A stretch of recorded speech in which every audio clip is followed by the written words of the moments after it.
¿Cómo emprender o crear una empresa en Estados Unidos? Para muchas personas este tema es bastante complicado. Hay muchos mitos como que es un tema inalcanzable. Hay muchas cosas que pueden pensar las personas que si yo no soy residente, si vivo en otro país, si no tengo la visa, etcétera, no puedo comenzar un negocio en los Estados Unidos. Bienvenidos a este podcast en donde vamos a hablar precisamente de cómo son los procesos para crear y desarrollar una empresa exitosa en los Estados Unidos. Estamos aquí Andrés Rocha y Camilo Ortiz dándoles contenido de valor.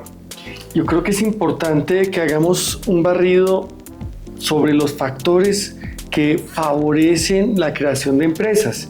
Y uno de ellos es que cuando uno está en Latinoamérica y crea empresa, hace patria porque es todo con las uñas. Allá hay diferentes factores que facilitan el proceso. Uno de ellos es el hecho de contar con compañías que ayudan a promover la creación de empresas. Cuéntanos de eso, Camilo. En Estados Unidos el sistema de creación de empresas no es como en varios países de Latinoamérica basados en cámaras de comercio, sino directamente el departamento de estado de cada estado es el que está encargado de este tema. Es decir, eso no se ha subcontratado a una entidad privada, sino es directamente ante el estado que se crean las corporaciones. Cada estado tiene su sistema en línea para hacer este proceso. Y si uno lo podría hacer perfectamente solo, en línea con todas las leyes. Pero precisamente como uno no es experto, les cuento que hay múltiples empresas que ayudan a incorporar dependiendo del estado donde uno quiera incorporarse o qué se debe hacer. Okay. Entonces, sí hay, y los precios de esas asesorías están entre $200 a $500 sin incluir los gastos gubernamentales. Es relativamente barato. Uh-huh. Ese punto es muy, muy importante. Les cuento que es muy raro encontrar una empresa de estas que sea mala. No te voy a recomendar una en particular porque hay muchas que realmente son buenas. Te voy a contar cuál es el proceso para crear la empresa en Estados Unidos y más o menos cuánto tiempo dura y cómo funciona esto. El primero es buscar esa empresa que me ayude. Es mejor hacerlo con una empresa que te ayude. ¿Sí? Uh-huh. Puede que valga un poco más de hacerlo solo, pero te vas a evitar errores. Eso es muy importante. Entonces voy a constituir una empresa. La primera es ¿en dónde? Uh-huh. ¿En dónde va a constituir una empresa? Generalmente lo que las personas siempre tienen en su imaginario es que el mejor sitio para establecer una compañía es en Delaware. Porque Delaware es prácticamente el paraíso fiscal de Estados Unidos y tiene el sistema de protección de empresarios y de empresas más sofisticado que no hay en Estados Unidos, sino en el mundo. Si tú vas, las grandes compañías siempre se crean en Delaware. El objetivo de Delaware es muy importante si tú tienes planeado en algún futuro vender acciones, conseguir capital de riesgo, presentarse a inversionistas. Sí es importante que se haga en Delaware. Uh-huh. Pero Delaware tiene unos costos adicionales. Tengo que pagar unos costos de franquicia anuales que pueden estar entre $500 y $700 al estado. Y si yo constituyo la empresa en Delaware y me voy a cualquier otro estado, a la Florida, a Carolina, a California, tengo que registrar esa entidad también en el estado y voy a tener dobles gastos. El registro en Delaware más el registro en el estado donde yo voy a residir o uh-huh. donde quiero desarrollar realmente el negocio.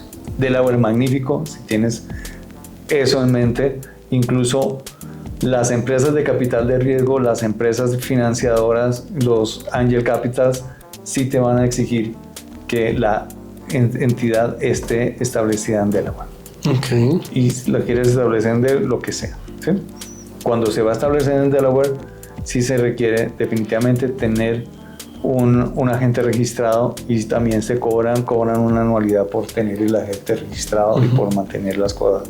Hay otros estados que también son interesantes. Si yo voy a desarrollar principalmente mi negocio en la Florida, pues incorpórese en la Florida. Si no tengo una idea de buscar capital externo, incorpórese en la Florida. La Florida tiene una ventaja que no hay impuesto estatal. Entonces, los que no tienen impuesto estatal fuera de Delaware son Alaska, Nevada, Wisconsin y la Florida. En esos estados uno se puede incorporar y no va a haber un gasto adicional de estado. Y los que no quieren hacer eso, sino que no, yo voy a hacer mi negocio en Georgia, pues háganlo en Georgia. Que es que allá sí van a pagar impuestos. Sí va a pagar impuestos, pero los impuestos del estado no llegan a ser más del 3 al 5% de los ingresos netos. Entonces no es que sea un tema súper oneroso. Okay. Donde es bastante oneroso es en California, pero en California, Nueva York, ¿sí? Massachusetts, pero lo pueden incorporar donde quieran. Okay. Entonces ese es el primer punto. Uso la empresa que va incorporada. Sí. El segundo documento que se tiene que conseguir es el EIN, ¿sí? Que significa, por sus siglas en inglés, Employer Identification Number. Ese es el registro que tiene la empresa para efectos fiscales y para poder contratar a personas. Y para poder abrir una cuenta.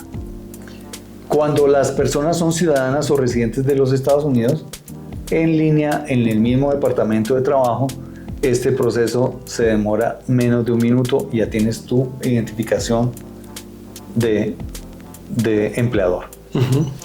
Cuando somos no residentes de los Estados Unidos, este proceso se está demorando más o menos 15 días. Y curiosamente hay que hacerlo por fax. Y nosotros no usamos fax ya, o sea, eso no, a estas alturas. A estas alturas. Increíble. Yo he tenido las dos experiencias, pedirle a un contador que me haga el favor de hacer el EIN, y yo he hecho empresas en donde uno mismo hace el EIN. ¿Cómo tiene que hacerlo? Pues uno consigue un fax virtual, dice que paga $9 al mes, prueba gratuita de 30 días, manda por ese fax la información, llega a ese fax el EIN y después cancela la suscripción del fax. Increíble. Pero es necesario tener el EIN para poder operar la empresa. ¿Sí? Un punto importante: si yo no soy el único socio y tengo incluso un socio en Estados Unidos, hay un tema que incluso si necesitan una asesoría legal hay que tomarla, que es cuál es el enfoque operativo, es decir, el documento de cómo se va a operar la empresa, quiénes van a ser los socios capitalistas, quiénes van a operar, cómo se van a distribuir las utilidades, qué pasa si un socio se va, qué pasa con los otros. Tiene que quedar claro cómo es el esquema operativo. Eso es claro. Y si se necesita abogado para eso, es mejor tener esa claridad. Como los estatutos. Uno tiene que invertir también en abogados para esto. Claro. Ya con Constitución EIN puedo crear una cuenta empresarial. Y aquí sí les voy a ser sincero, cuentas empresariales, la que recomiendo si es con presencial en Estados Unidos es Bank of America. Esa es la más fácil. Sin ningún interés lo hacemos. Sin ningún interés no estoy afiliado al Bank of America, sino ya he tenido cuentas en otros bancos y es la que mejor funciona, especialmente los temas de atención de reclamaciones, la página web, cambiar datos, es lo mejor que hay. Pero también tienes un costo. El costo mensual de un fee empresarial está en $29 en este momento. Y y te piden que pongas al menos $100 en la cuenta. Ok. Uno de una vez le abren incluso 3 cuentas. La cuenta para recibir, la cuenta para ahorrar, la cuenta, digamos, para las previsiones. Uno le dan 3 cuentas y finalmente uno termina con $100 en cada cuenta y $29. Uh-huh. Pero todas esas cuentas con los bancos, Bank of America, bancos de este tipo, Uh-huh. tiene uno que hacer viaje para abrir la cuenta en los Estados Unidos. Pero me preguntarán, oye, si yo no tengo la visa, yo no puedo viajar o yo no tengo el presupuesto para ir a armar una cuenta ya. Uh-huh. En pandemia encontré un banco que también no tengo ninguna afiliación con este banco, pero tengo que recomendarlo, que se llama Mercury Bank. Uh-huh. Un banco 100% en línea. Virtual. Pero no es una plataforma de pagos como Nequi en Colombia o Lulo Bank, no es, sino es una cuenta empresarial que yo puedo manejar virtualmente. ¿En dólares? En dólares con todos los requerimientos de ley y con la facilidad de incorporarla en cualquier plataforma de pagos que yo me imagine. ¿La puede uno abrir desde Colombia? La puedo abrir desde cualquier país, se hace virtualmente, pero ya tengo que tener la incorporación y el EIN. ¿Qué ventaja tiene Mercury? Costos de manejo, 0.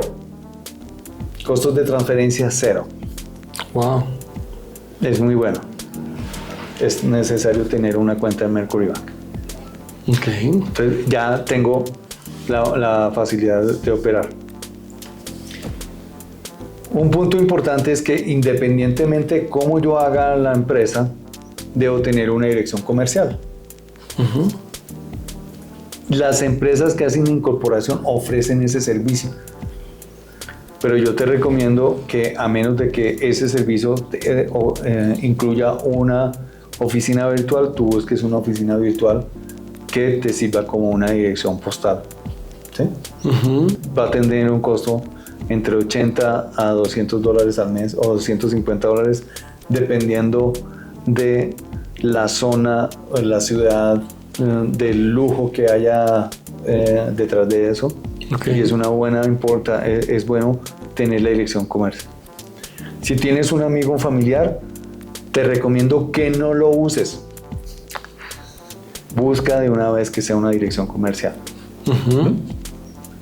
¿Por qué? Porque tú debes crear una imagen corporativa desde el principio, es por eso básicamente. Okay. Y porque si llega correspondencia, si llega algún tema allí, si no es una persona realmente de confianza en la dirección, pues no. Eso es básicamente todo el proceso para decir, ya estamos arrancando la empresa.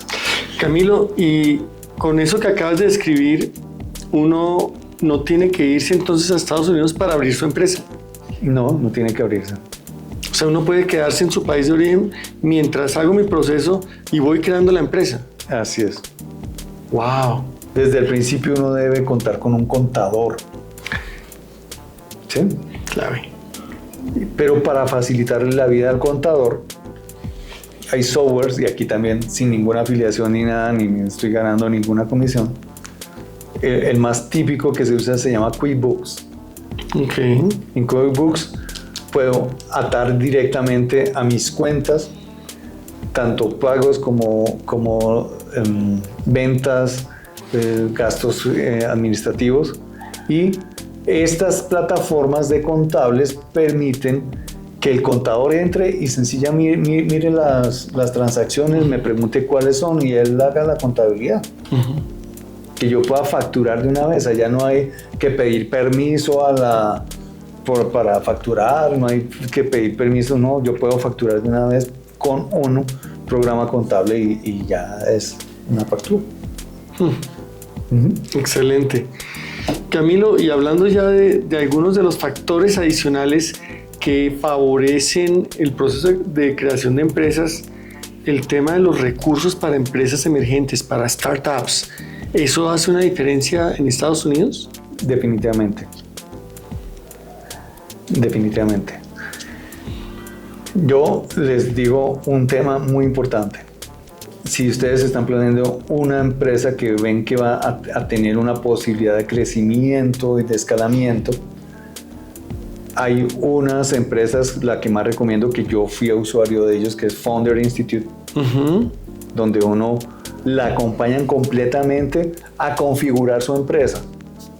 Es un tema supremamente importante, porque tú no conoces ese mercado, tú no tienes contacto, no tienes ayudas, no tienes un montón de cosas, y te van guiando para tener éxito. Y después de que uno se gradúa en Founders, hay una posibilidad de entrar en un camino para ayudar a buscar, lo preparan para que uno busque recursos. Okay. Es un tema muy importante. Disponibilidad de grants, por ejemplo, también. Para disponibilidad de grants. Lo que sucede es que para los grants y todo este tema, sí tienen las personas que ser residentes o ciudadanos. Para los que somos extranjeros no tenemos grants. Ok.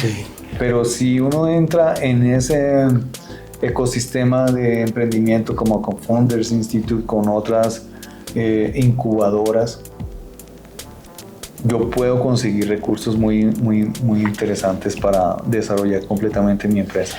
Excelente. Y otro punto fundamental, Camilo, es el tema de la política estatal para apoyar a las nuevas empresas. Definitivamente. Está la Asociación de Pequeñas Empresas en Estados Unidos, que tienen un montón de posibilidades para desarrollar las nuevas empresas.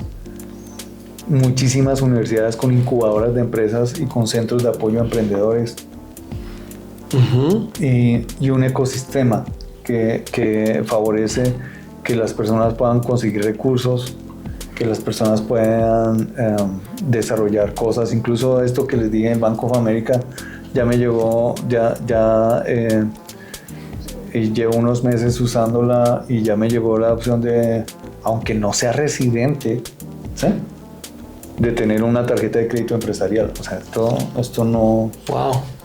No, sino que como no soy residente, tengo que ir personalmente al banco. Si yo tuviera ya la residencia, me dan en línea la línea de crédito. Wow, increíble. Entonces sí hay. Y lo otro que también hay es, especialmente para los negocios hispanos, hay también una comunidad de hispanos ayudando a hispanos. Importantísimo. De esto te recomiendo muchísimo una entidad que se llama Prospera. Tiene sedes en Tampa, Orlando, en la zona de Miami, en la Florida, en Jacksonville. Están abriendo Carolina del Norte, en donde son entidades sin ánimo de lucro que tienen conexión con los expertos y mentores que le pueden ayudar a las personas que están desarrollando sus negocios en Estados Unidos. Son realmente buenos. Y el otro tema muy importante para los latinos es vincularse con las cámaras de comercio hispanas. Hay cámaras de comercio hispanas prácticamente en todos los estados. Y nosotros personalmente tenemos con Total Care Visa, que es la empresa que tenemos en Estados Unidos de las visas, estamos inscritos en la Cámara de Comercio del Norte de la Florida, y que tiene sede en Jacksonville. Increíble la cantidad de networking, de capacitaciones, de eventos. Se premia a los empresarios cada vez al año, hay galas, o sea, hay un montón de actividades que se generan alrededor de los negocios muy importantes. Pero esta que te digo es un botón de lo grande que hay, ¿eh? En la zona de Weston también hay otra, en Miami, en Orlando, en Tampa, siempre hay cámaras de comercio hispanas, incluso en Georgia, en otros estados siempre hay. Entonces, si yo quiero montar un negocio, miren, así sea pequeñito, si yo voy a desarrollar en algún estado en particular, hay que vincularse con estas cámaras de comercio, principalmente para tener contactos, tener negocios, conseguir clientes y también tener educación también del mismo mercado. Qué bueno. Otro punto, Camilo, es el tema del marco regulatorio que favorece a los emprendedores. Sí, hay ciertos temas que son supremamente regulados y no son tan fáciles de obtener. Uh-huh. Si yo voy a vender licor, si voy a tener un restaurante, si yo voy a manejar muchas cosas, pero la mayoría de las otras empresas que no son así, los marcos regulatorios son relativamente fáciles. En Estados Unidos encontré una empresa que se llama Lush. Lush hace jabones artesanales y comenzó en un garaje de la casa. Y desde el garaje de la casa podía hacer los jabones. ¿Qué es lo que sucede?